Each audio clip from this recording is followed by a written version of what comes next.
کون اٹھ کے کھڑے ہو کر بولا کہ نہیں کورونا تبلیغی جماعت کی وجہ سے نہیں پھیل رہا، یہ تو دنیا میں ہر جگہ پھیل رہا ہے؟ مجلس ہی تھی جس نے ٹی وی چینل میں جا کر، مجلس ہی تھی جس نے جلسوں کے ذریعے ہم نے کہا ہم اس کا کنڈیم کرتے۔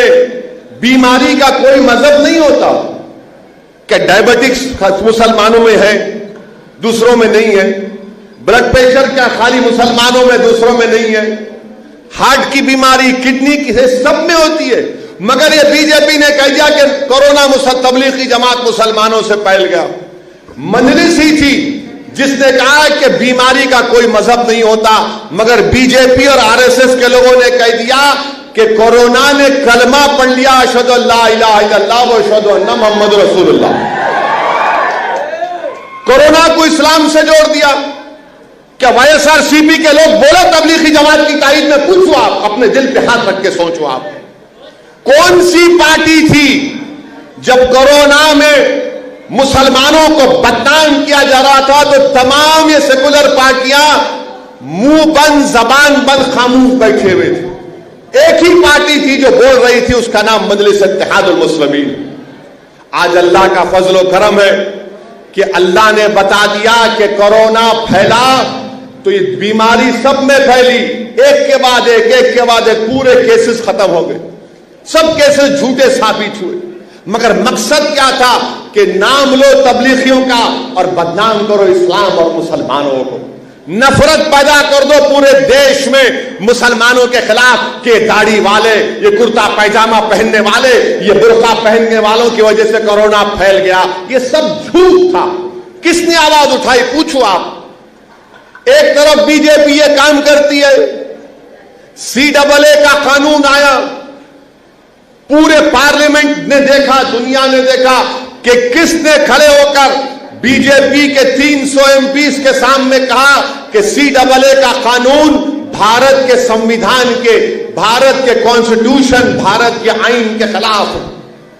ہم نے اٹھ کر کھڑے ہو کر کہا کہ مذہب کے نام پر آپ قانون نہیں بنا سکتے، سٹیزن شپ کا قانون آپ مسلمانوں کو اس سے مستثنا نہیں رکھ سکتے، مسلمانوں کو ایکسکلوڈ نہیں کر سکتے۔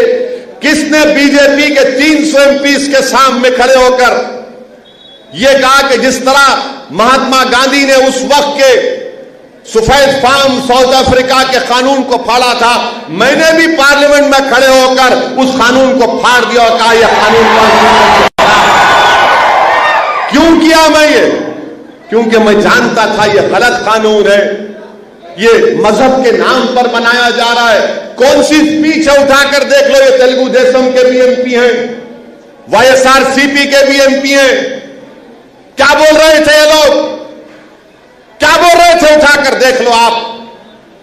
کشمیر کے اوپر قانون بنایا گیا، آج سے 1 مہینہ پہلے وائی ایس آر سی پی تائید کری مودی سرکار کی، تیلگو دیشم سپورٹ کری۔ میں اٹھ کر ان سے پوچھا کہ بتاؤ کشمیر میں کتنے مسلمان IAS آفیسر ہیں، کتنے IPS آفیسر ہیں؟ میں نے ڈیٹا دے دیا تو سب خاموش بیٹھ گئے اور مجلس کو کمیونل بولتے ہیں۔ اگر میں ایک غریب مظلوم عوام کے حق کا مطالبہ کر رہا ہوں، اور کون سا حق؟ میں آسمان سے تارے توڑ کر لانے کی بات نہیں کر رہا ہوں، میں چاند سے مٹھی لانے کی بات نہیں کر رہا ہوں، میں صرف یہی کہہ رہا ہوں کہ جو سمویدھان، کانسٹیٹیوشن، آئین بنایا گیا جس میں مائنورٹیز کو، دلتس کو، آدیواسیز کو حق دیا گیا، وہ حق ہم کو دو آپ۔ تو انہوں کیا بولتے ہیں؟ وہ بات نہیں کرنا، تو ہمارے پیچھے آنا، تم بکریوں کی طرح ہمارے پیچھے چلتے رہنا، ہم تمہارے کو ہڈیاں ڈالے تم کھا لینا، تم آواز نہیں اٹھانا، تم لڑنا نہیں حق کے لیے، تم بھیک مانگنا ہمارے سے، تم الیکشن نہیں لڑنا، تم خالی ووٹ ڈالنا، تم الیکشن لڑنے کے لیے نہیں پیدا ہوئے، تم صرف ووٹ ڈالنے کے لیے پیدا ہوئے۔ مجلس تمہارے درمیان میں آ کر یہ کہہ رہی ہے کہ تم ووٹ بھی ڈالو گے مگر ووٹ اپنی پارٹی کو ڈالو گے، MP بنے گا، MLA بنے گا تو تمہارا بھی بنے گا۔ آخر کیا بات ہے کہ ہم کیا غلامی کرنے کے لیے پیدا ہوئے؟ ہم کیا بھیک مانگنے کے لیے پیدا ہوئے ان لوگوں سے کہ ہم ڈر ڈر کر اپنی زندگی گزاریں گے؟ کیوں ڈریں گے ہم کو اپنا حق چاہیے۔ اگر سب کو ملتا ہے تو مجھے بھی ملنا چاہیے، اگر نہیں ملتا تو سب کو نہیں ملنا چاہیے. یہ ہماری لڑائی ہے. مگر یہ تمام سیکولر پارٹیوں کا کیا بولنا ہے, بات نہیں کرنا زیادہ, سمجھ میں نہیں آ, ڈراتے ہم کو. مگر یاد رکھو, میں آپ سے اپیل کر رہا ہوں, ڈرنے کی ضرورت نہیں ہے. یہ ملک جتنا سب کا ہے اتنا مسلمانوں کا بھی ہے. ہم یہاں پر اول درجے کے شہری تھے, ہے اور رہیں گے انشاءاللہ تعالی. یہ بات ایم آئی ایم پارٹی جب کرتی ہے تو ان کو اچھا نہیں لگتا. دیکھو یہ بھڑکاؤ بھاشن دے رہا ہے. یہ بھڑکاؤ بھاشن نہیں ہے. میں نے جتنی بھی بات کی اب تک پچھلے 10 منٹ میں کسی مذہب کے خلاف کوئی بات نہیں کہہ رہا ہوں. میں کیا کہہ رہا ہوں, بھائی اگر تم کو نوکری ملتی ہے تو میرے کو بھی نوکری مل رہا. اگر تمہارے بچے اسکول میں پڑھتے ہیں تو میرے بچے بھی پڑھنا چاہیے. تمہاری بچی کالج جاتی ہے تو میری بیٹی بھی جانا چاہیے. یہ مجلس کی لڑائی ہے.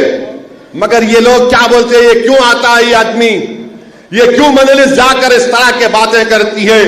آپ کو اپنے حق کے لیے لڑنا پڑے گا, اور لڑائی کے لیے آپ کو اپنا ووٹ 10 تاریخ کے دن ایم آئی ایم پارٹی کو ڈالنا پڑے گا. پتنگ کے نشان پر آپ کو اپنا ووٹ ڈالنا پڑے گا. میرے عزیزان ملت, میری عزت دار ماں اور بہنوں, آپ کو اپنا ووٹ ڈالنا پڑے گا. 10 تاریخ کے دن نکل کر پتنگ کے نشان پر آپ بٹن دبائیے. اپنی پولیٹیکل لیڈرشپ کو بنائیے, اپنی پارٹی کو مضبوط کریے. یہ لوکل باڈی کا الیکشن ہے, منسپلٹی کا الیکشن ہے, اور یہ تمام سیکولر پارٹی چھوڑ دیجئے. یہ کتنے سیکولر ہے میں جانتا ہوں ان لوگوں کو. میں پارلیمنٹ میں دیکھتا ہوں ان تمام پارٹیز کو. آپ میرا ریکارڈ اٹھا کر دیکھ لو. اگر کوئی پارٹی بی جے پی کے خلاف بولتی ہے, ووٹ بھی ڈالتی ہے, میں چیلنج کر کے بتا رہا ہوں, مجلس کا جو ریکارڈ ہے 100% ہم بی جے پی کے خلاف پارلیمنٹ میں ووٹ دیتے آئے. ٹرپل طلاق کا مسئلہ آیا, کیا کر رہے تھے ٹرپل طلاق کے مسئلے میں؟ ایسا 1 قدم آگے 2 قدم پیچھے, ایسا ہی کر رہے تھے نا. 1 قدم آگے مسلمانوں کو خوش, پھر 2 قدم پیچھے مودی کو خوش کرنے کو. یہ مذاق ہے یہ. اسی لیے میں آپ سے اپیل کر رہا ہوں, آپ کے ووٹ کی ویلیو ہونا.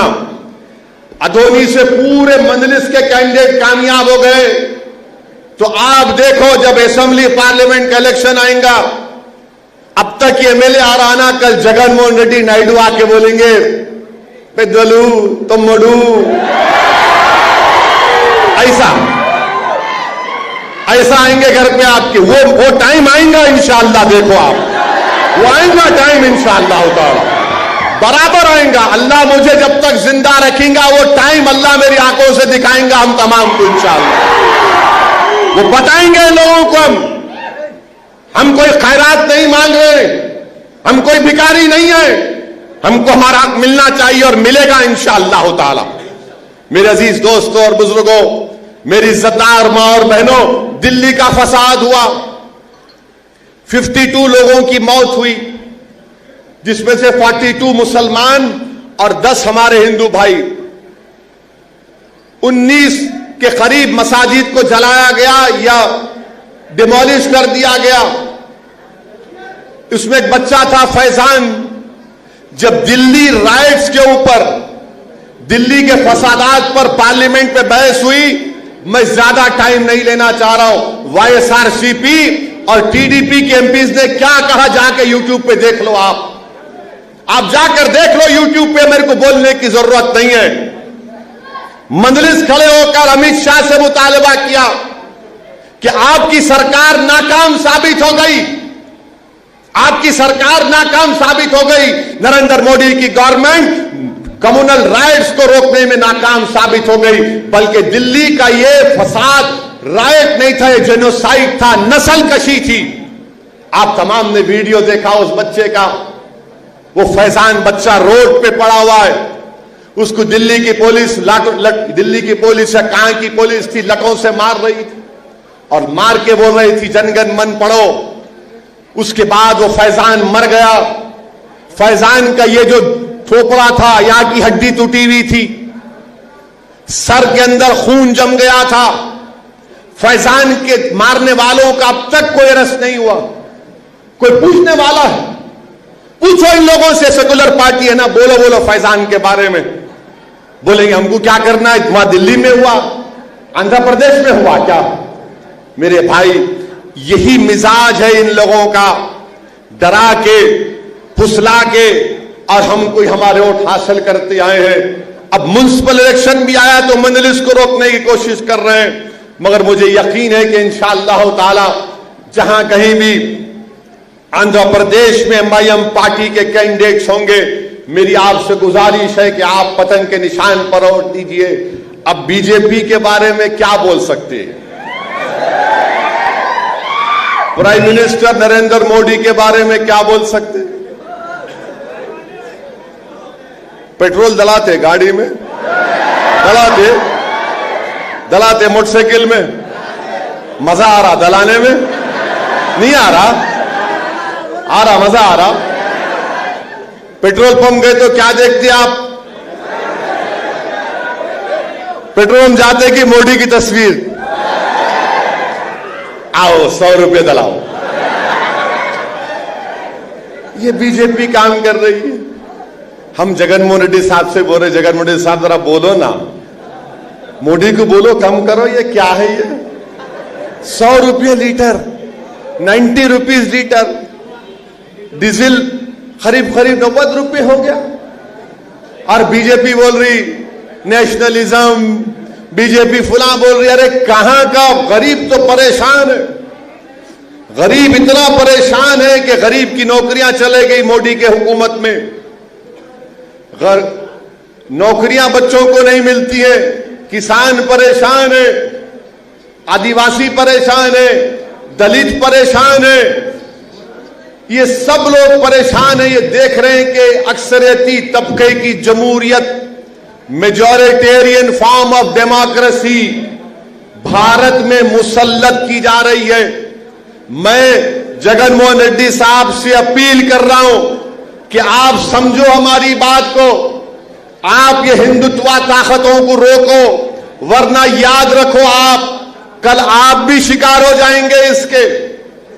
B J P R S S Andhra میں گھس رہی ہے، خاموشی سے کام کر رہی ہے۔ بی جے پی یہ کوشش کر رہی ہے کہ نائیڈو کو سائیکل پہ بٹھا کے گھر میں بٹھا کے سلا دینا اور ہم یہاں پر اپوزیشن پارٹی بن جانا۔ اسی لیے ہم آپ سے اپیل کر رہے ہیں، بی جے پی اگر کل یہاں پر آ جائے گی تو جگن موہن ریڈی آپ کو نقصان ہوگا۔ آپ ہندوتوا فیشسٹ فورسز سے مقابلہ کرو، جس طرح راجشیکھر ریڈی نے کمیونزم پر کوئی کمپرومائز نہیں کیا تھا۔